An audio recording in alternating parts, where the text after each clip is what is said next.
Sup everyone, welcome to War 8 against Celestial Avengers. I'm just at the end of my hangover, and at the end of Sunday the war is over.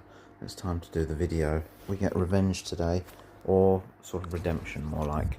Symbiote gets to go on the bench today, which was sad. Prowler comes back, Nico as always it seems, and Vox makes an appearance as well, which is always an absolute pleasure as far as I'm concerned.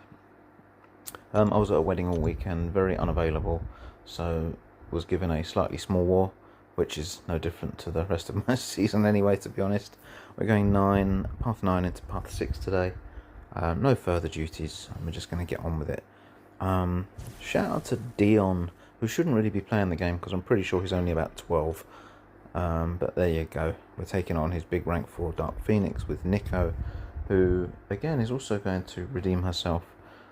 Life has not been good lately in terms of Alliance War, and particularly the champs I'm using. I had Prowler in mind when I was talking about redemption, but of course Nico died awfully the war before. We've got all the pre-fights except the Incinerate one, and we're just going to spam L1s. I'm not going for the L2 thing like I did last time. We know that L1s work. I'm just not going to play this like an idiot. Try not to hit too much during bleed. Can do a couple. Seems we're getting good RNG anyway. I've got a couple of points in Coagulate too. Yeah, and we're just going to melt her down. It's a very, very easy fight. Far easier, as I've said before, than it should be when using a 6-star champ against a max sig rank 4. But there you go. Hopefully, only a couple of days left, and we might be able to get lucky and pull Nico as a 7-star. And I might even rank 2 her if I get her. There we go. The Phoenix is melting fast. I'm maintaining most of my health, which is nice.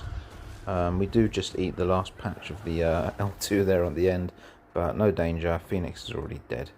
And we can move on, feeling good, onto Node 18, which is a very, very easy fight. We've got Arcade here. The danger of fighting Arcade here is if you're using a poison immune champ, every time you hit during poison phase, he's going to get tokens and can auto block you. But of course, Vox doesn't care about that. So we're going for a PS1. The shock phase will be finished by the time the indestructible has worn off, so we're going to get a couple of dexes. The first one, I think I just went too early, and actually it didn't register as the buff. Neither did that one. Looking back, when I did this first L1, I only placed 2 degens, even though I had more, I think 4 buffs there. And I think, I've never noticed that interaction with Vox before. We know I've used him a ton. I think that's just because the L1 was only 2 hits, and so the rest of the buffs didn't kind of get converted, which is fine, a little bit annoying. The first L1 was never to really do damage anyway, it was just to get that undermine, and it can make the rest of the fight absolutely easy peasy. Yeah, got a big stack of degens on. I was a silly boy here and through the L1 here. There was still plenty of uptime on the degens. I've banked them, there's no harm done, but I probably would have finished the fight by now already, which is, yeah, silly decision, but whatever.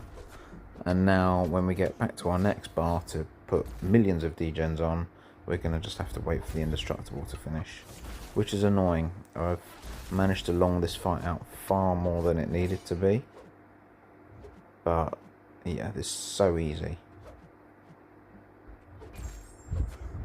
Don't care about the shock phase. Eat a couple of shocks, which didn't actually happen anyway. 43 degens, and Arcade stands absolutely no chance. It's always a pleasure to get to use Vox. Finish on a full yellow, and we can move to section 2 for a couple of Prowler fights. Ebony Moore here on Fisticuffs node. The reason he is placed here is because if you repeat your combo enders, you have guaranteed crit, and of course you can miss and that degens you. Now Prowler is immune to falter, but as per the node, it makes you miss rather than falter, so without wanting to try and prove it one way or the other, we weren't going to risk it, and so we're just going to play normally. If I do have a combo ender, I'll just change it up for the next one. Moore started off a little bit stingy there. I wanted to just hit my block without giving me a heavy for opening. The plan is to just spam bait L1s and spam L2s during falter. Knockdown doesn't do anything there because fisticuffs are still active. 30 seconds is a very long time, unless you're speaking to my wife. I should have given him a little bit more power there, so that when he throws the L1, he'll burn more power. But nevertheless, this is very, very easy. I've always enjoyed fighting more with the Prowler. Few good fights on the channel in the past from doing this. Yeah. What I should have done was have a combo ender there as well, with a medium to falter him. This L2 finishes him off. Very, very easy fight. Stick a potion on, top me back up, and then we've got Sinister here. I had to do my homework on the conflictor node here for Sinister. I haven't got a Wags, so I'm not going to so I can't parry him. So I'm going to have to bait heavies. Now he won't charge his heavy long enough to put a bleed on himself, and therefore trigger conflictor, which is fine. But he does place a bleed on himself each time he fires an L1, which I was a little bit worried about. But looking at the order of it, the bleed, so he fires the L1, power locks himself, and then the bleed procs, which triggers conflictor, but he doesn't gain any power because he's power locked. So all in all, this is a very, very easy fight. He's immune to taunt anyway, so L1's a waste of time. We're obviously going to stick to L2s, and we're not going to punish with a heavy to incinerate him, because that is bad, and we don't want to put damaging debuffs on him. First big L2 during some falter. Tick him down a little bit.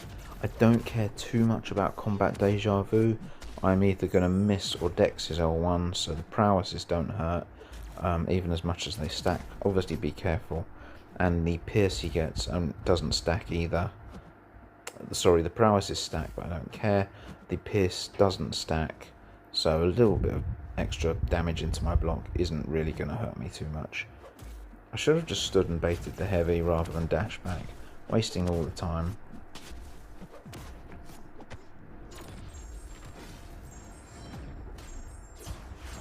Kind of wasted a falter there as well. I should have saved it a little bit more for the L2, and it would have done more damage. All in all, very, very easy fight. Again, I needed this war. I was very distracted this weekend, but yeah, I've had a bit of a bad run, so this feels good to clean up nice and easily. And yeah, that is me done.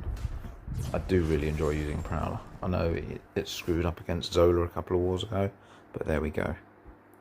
So this war went down to the absolute wire. Literally last couple of fights each. It was a real nail biter.